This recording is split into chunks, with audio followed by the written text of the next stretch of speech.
Hi there, everyone. Welcome to the Daily Gardener. I'm your host, Jennifer Ebling. It's August 14th. Today is Saint Werenfrid's Day. Werenfrid is the patron saint of vegetable gardens. He's often portrayed as a priest holding up a ship with a coffin in it, or displayed as a priest laid to rest in his ship. Werenfrid is also invoked for gout and stiff joints, which, if you're a vegetable gardener, those three sometimes go together. Here is today's brevities. Today, in 1765, a crowd gathered under a large elm tree in Boston. The group was there to protest the Stamp Act that was passed by the British Parliament. The act imposed a tax on paper in the American colonies, which meant that all the paper had to have a stamp on it. So if you were publishing a newspaper or needed a mortgage deed or court papers, it all had to be printed on paper with a tax stamp on it. There was an elm tree that became the rallying point for the resistance against the British, and that tree became known as the Liberty Tree. The tree had been planted in 1646, just 16 years after Boston became a city. As the colonists began rejecting orders from Britain, the tree became a bulletin board of sorts. As its symbolism grew, protesters would share calls to action on its trunk. When the Stamp Act was repealed, the tree was the place people went to celebrate, hanging flags and streamers, as well as lanterns from its branches. After the war began, Thomas Paine wrote an ode to the Liberty Tree in the Pennsylvania Gazette. It said, "Unmindful of names or distinctions they came, for freemen like brothers agree. With one spirit endued, they one friendship pursued, and their temple was Liberty Tree." 4 months later, in August, British troops and loyalists descended on the tree. A man named Nathaniel Coffin Jr. cut it down. On this day in 1873, the magazine Forest and Stream debuted. Forest and Stream featured outdoor activities like hunting and fishing. It was dedicated to wildlife conservation, and it helped launch the National Audubon Society. In 1930, the magazine merged with Field and Stream. Today, in 1880, Ada Hayden was born.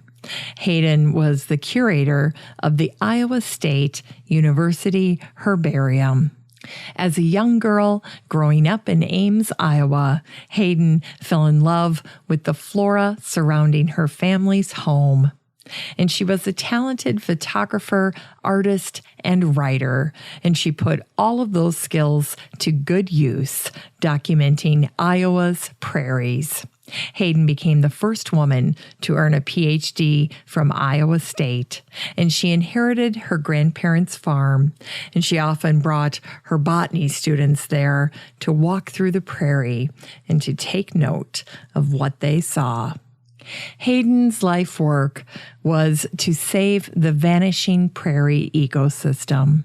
She loved the prairie. Hayden wrote, "Throughout the season, from April to October, the colorful flowers of the grassland flora present a rainbow-hued sequence of bloom. It is identified with the open sky. It is the unprotected battlefield of wind and weather." When Hayden died, the university named a 240-acre tract of virgin prairie Hayden Prairie in her honor. And it was on this day in 1960 that FTD had their 50th anniversary convention at Cobo Hall in Detroit. The facility was brand new. And there is a lovely video of the convention that's available to see on YouTube. I shared it in the Daily Gardener Community Facebook group. So if you want to check it out, just head on over to the free group and request to join. This video was a veritable time capsule from the flowers to the outfits people wore, which were primarily from the 50s. And you get to see a revolving floral stage. And this was a 3-day-long extravaganza in Detroit. It's so fun to watch. You should really check it out if you get a chance. And today is the anniversary of the death of the botanist Edgar Walter Dennison, who was an expert on Missouri's wildflowers. He died in Missouri on this day in 1993. Dennison had emigrated to the country from Stuttgart, Germany in 1927. He left behind much of his extended family, including a famously brilliant cousin named Albert Einstein. Dennison's book, Missouri Wildflowers, has sold nearly 100,000 copies since its first printing in 1962. Dennison illustrated the book as well, and one of the reasons the book was so popular is because of the way the book was organized. It was organized by color, and within colors by month of blossom. This way, gardeners could find a species quickly and with ease. Dennison had an amazing personal garden.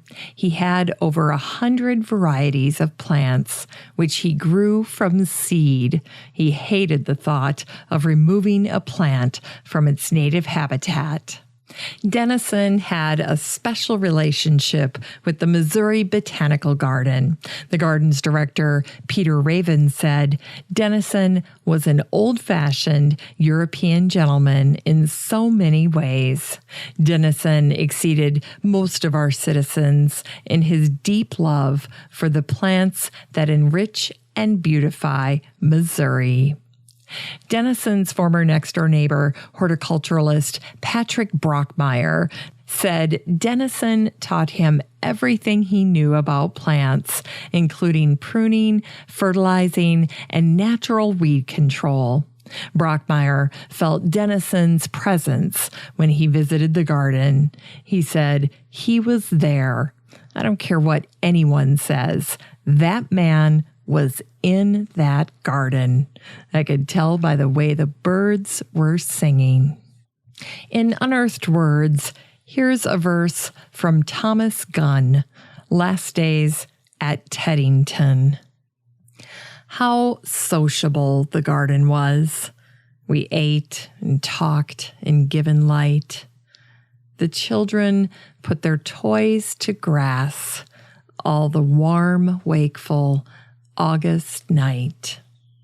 Today's book recommendation is Tulipomania, the story of the world's most coveted flower and the extraordinary passions it aroused, by Mike Dash.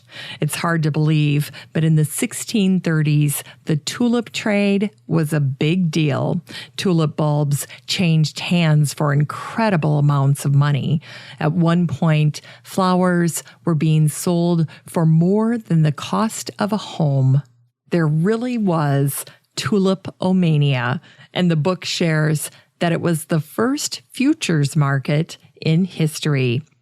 The book documents the ancestry of the tulip, from their origins in Asia, migrating west to Turkey and then to Antwerp, where a man working on the docks sees a stray bulb on the ground, and he picks it up and takes it home and eats it, thinking it was an onion.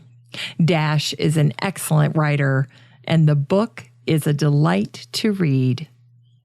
Today's garden chore is an oldie but goodie. Line the bottom of your pots with burlap or a coffee filter.